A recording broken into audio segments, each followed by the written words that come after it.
Are you ready for the next step in your career? Do you feel like you're in a place where you're seeking guidance, but not getting it? Are you leading a team that just isn't listening and you're not getting the results you need? Is it time for you to sharpen your leadership skills? Then you've come to the right place. Welcome to the What Do You Stand For podcast.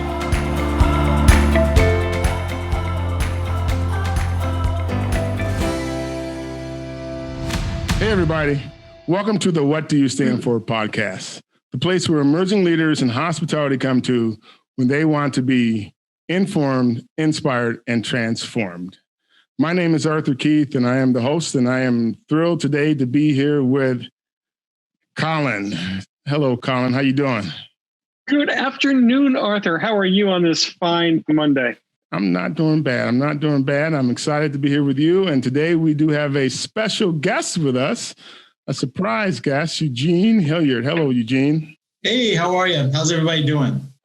Eugene is, let me get this right, a regional vice president of operations for the Shote Hospitality Group. Did I get that right? You got that right. Absolutely. And you are, I think you're currently residing in one of my favorite cities, Miami, Florida, then Northern Caribbean. Very good. As the year kind of wraps up and as we're rolling in to to start the next year, what can we all anticipate as far as what's next? I mean, I don't think any of us saw or anticipated what happened in 2020. I think if you gentlemen are like me, you probably feel like, to some degree, you just got ran over by a big old Mack truck that you never saw coming, and that plan that you had made just got derailed, and you ended up with a whole different set of priorities and things happening that you never saw coming. Be it COVID, be it I'm going to say much needed movement around Black Lives Matters. The impact that that's had on our country. Be it the election and what happened and all the turmoil around that. Whoever would imagine that? And you sit back and think about this year and the impact all that's had on what's near and dear to all of us. That's the hospitality industry. What is next? How do we as leaders or what do we share with those leaders who are out there listening is to help them prepare for what's next? And so really that's what this podcast is all about is how do we as leaders prepare for what's next? And that request is centered on the belief that great leaders are intentional about creating the future and what comes next. So what should leaders be doing to begin preparing for what comes next? What's the learning from that we apply to the next year? Eugene? I honestly think starting out next year, you have to exhale. You have to take a deep breath and breathe a little bit. I think because that gives you an opportunity to clear your mind. I mean, this has been such a tumultuous year of things coming at you from every direction. I think it's time to just breathe, allow yourself to get clarity again, and to come up with that game plan to move your team into the future, move yourself, your body, your mind, your soul into the future about how to lead people. I mean, it can be fun if you're clear-minded about it. There was so much noise out there that just clouded everything. So much noise. That's the way I would look at it. Just clear your mind and just kind of start off fresh. Colin. I absolutely agree, Arthur. And I think that if I was leading a hotel right now or was leading a team or in any leadership role, I think that I would take your 4 pillars and I would probably put them in a little bit of different order. Right. And just hear me out for a second, because I think that it kind of makes sense. But if I was really going to take on 2021 to kill, right, 21 to really take advantage of what is out there, I would probably start with acting small. Right. And I would dig in And I would make sure that every possible team member that I could take care of, because in hospitality specifically, but throughout the country, everybody has gone through a lot this year, right? And these small acts of kindness will build up. And that's where I would focus all of my attention. At least, at least I would think a quarter to a third of the year would all be about acting small. And in that acting small time frame, right, I'm throwing in teach, right? Because I believe that there are so many opportunities now, right? That's the thing that I find fascinating about this time right now, is that there's so many opportunities, because in a lot of industries, there's not the same people that were there at the beginning. And in some cases, it's very sad because you lost some of your great people.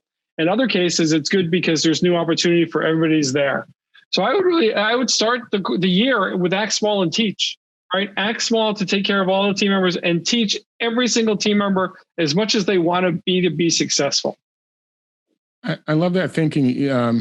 You're right. During this time, act small, because a big part of acting small is, no pun intended, big part of acting small is it's the people, it's the individual relationships. And in the midst of all this craziness and that's going on, it's individuals and people and their families and what they're struggling with, be it that they've lost a job or their income's been disrupted, or someone else in their family has lost a job, or someone else in the family has actually contracted the virus.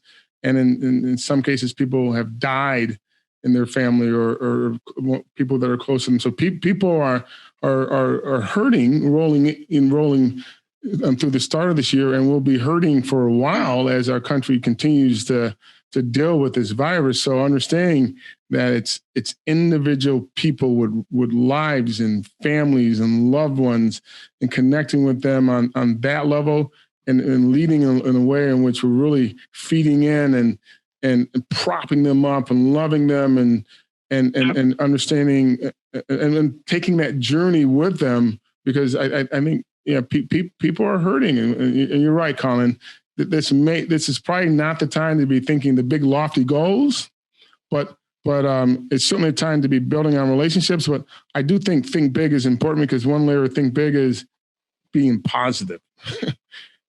So do you gentlemen think it's unreasonable for us to suggest that as we roll through the beginning of 2021 that people be positive? No, I don't think it's unreasonable at all. You don't think it's too soon? No, not at all.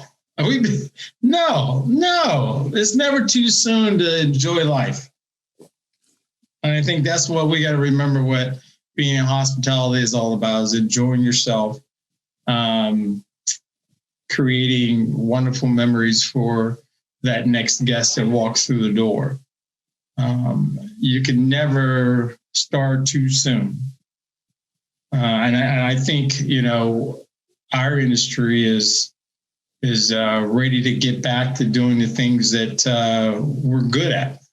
And that's the people business. Human capital. Again, it goes back to making the environment for your team as positive as it possibly can be, because in theory, they're the ones doing the work, right? Or not in theory, for the most part, in a leadership position, your team is doing the work, regardless of what your leadership position is. You have to act small and make their experience, what they're experiencing, a positive one, right? So that those positive juices will flow. And it's going to be harder for some than for others, right? There are people working more, there are people working less. There are people that haven't worked in 6 or 8 or 10 months, right? There's a whole varying degree, right? And every situation has to be personalized.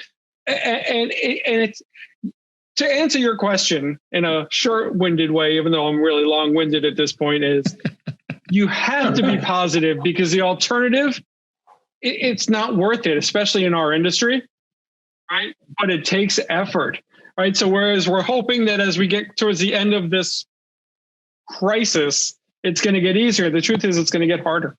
But as leaders, you have to dig in, right? And every day, there are things that I say to myself that are not positive, right? In an effort to make them positive. Yeah, some of you have heard me say this before. This is something I heard from Ian Schrager, where he shared recently. He said, in the history of mankind, there has never been something that's happened throughout history where we as a species have not bounced back from and grown from. You go back throughout all the years, throughout all the world wars, all the depressions, all the pandemics, mankind is such a resilient species, and we are going to return to normal because we won't settle for anything less. And there's never been an example in history where mankind as a species has not bounced back and moved forward from. So it's coming. It's coming, and our industry is going to be a big part of that because, you know, prior to this happening, travel and hospitality and dining and food and beverage, I think it's safe to say people enjoyed it back then. They want to enjoy it again real fast. Yeah, I agree. And you're right.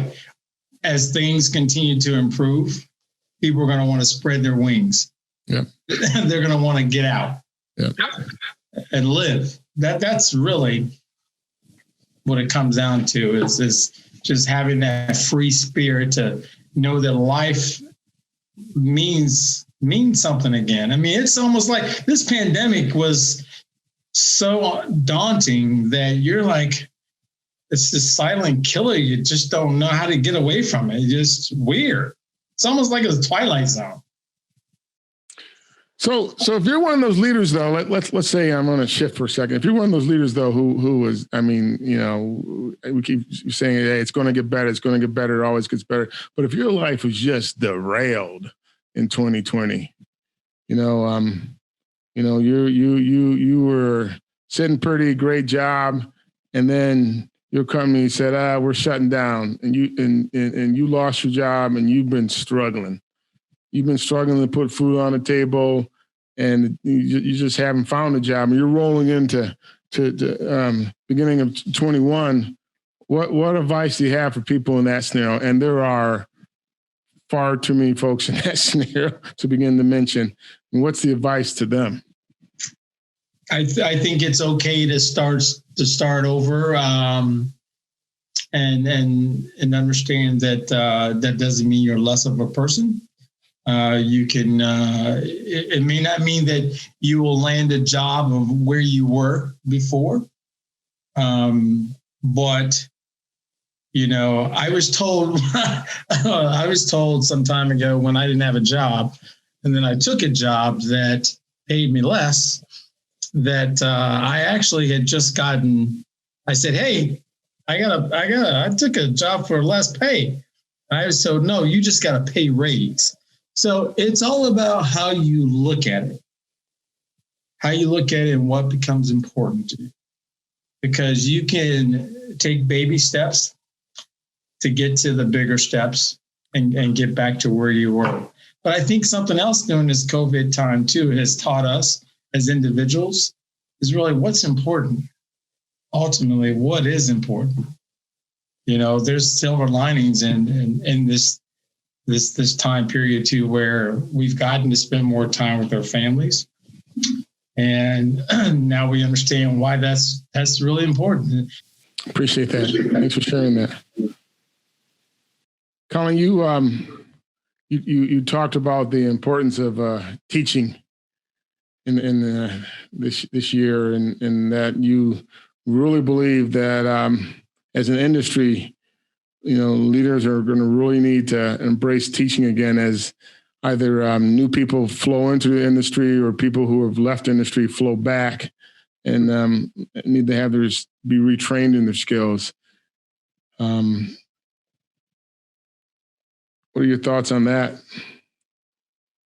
I think that it's what we owe as leaders, right? It's what we owe our team as leaders, right? I think that there's going to be such an opportunity for people to really excel in the things that they want to do. And I think it's our job to help them get there. And And it can be self-serving too, right? There isn't a hospitality leader that I know out there that has not done jobs that they haven't done in years, right? They just haven't done in years, right? There's things that they're doing now that they haven't done in years. There's not one leader out there that I know that hasn't gotten to that point. And what you should do now is you should take every opportunity to hire. When you're rehiring people, hire the ones that want to get ahead, right? When you're going through, and try and share as much information as you possibly can with everybody that you want to bring onto your team to help make your life that much better, right? Make their lives better because they're learning, right? Give them more to come to work for, to care. Because we all know that when you actually have something you care about when you walk in that door in the morning, like that's what it's all about. Like you love going to work because you get to do X, Y, Z, right? Accountants love the spreadsheets. Housekeepers love the morning meetings, right? We can talk about whatever you want to talk about, but there are things that you love to do. Help your team get there. My thought is that your wildly important goal should be build the strongest team that you possibly can in 2021. Because when 2022 comes around, you'll be far ahead of everybody. And that can be a general manager sitting in your chair, and that can be a front desk supervisor sitting in their chair. If they put themselves around and they can build the strongest team around themselves, it's going to show success for the future. And to me, that's exciting. That would get me up every single morning to go to work. Yeah, I agree with you. Pouring into our teams and developing them, but there's also I think there's an opportunity this year to pour into ourselves as individuals and continue to seek opportunities for us to grow. Particularly if you're in a scenario where you're working less or you have more free time, choose to invest some of that free time in yourself.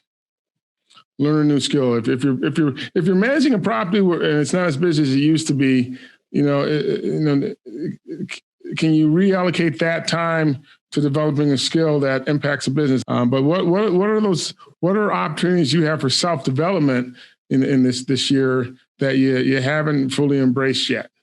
Because there's going to be a ramp up to our business. It's not going to all come flying back all at once. So how to use that time and what do you do with that time? I think Eugene, you're back at the property level.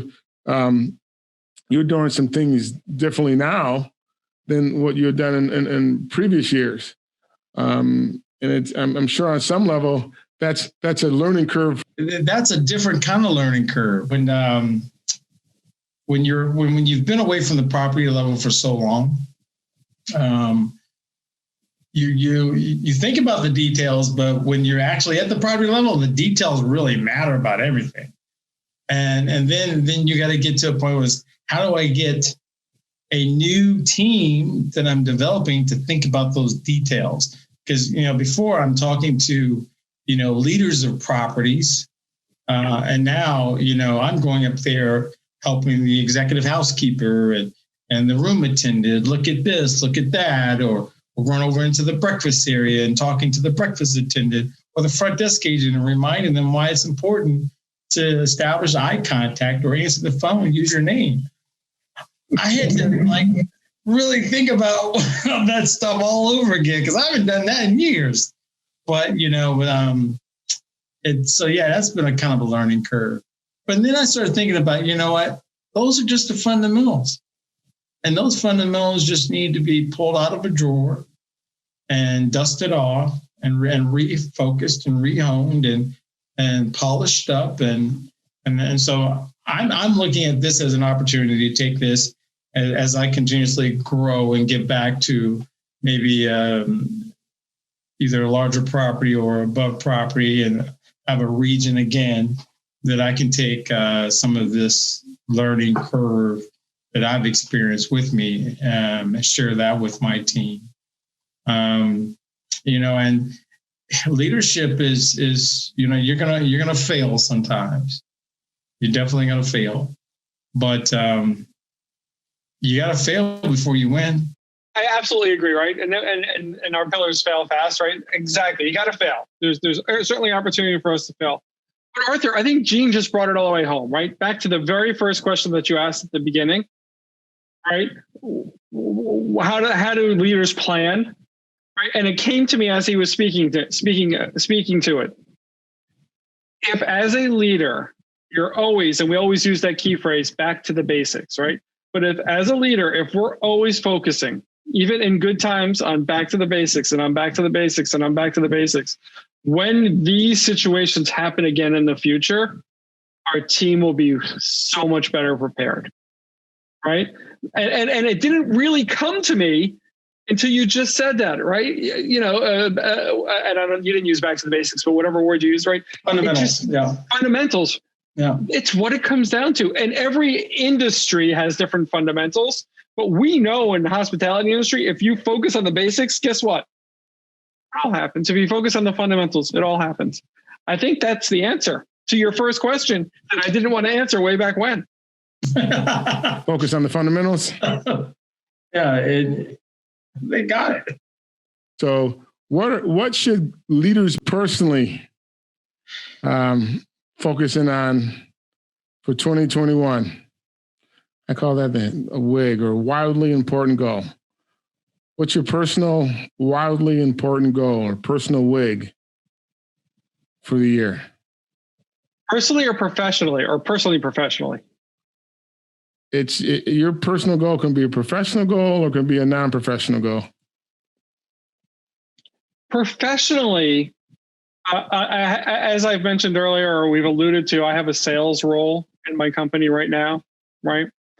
And professionally, really thinking about 2021, my goal is to make sure that nobody else in the company loses their position and that we're able to bring more and more team members back.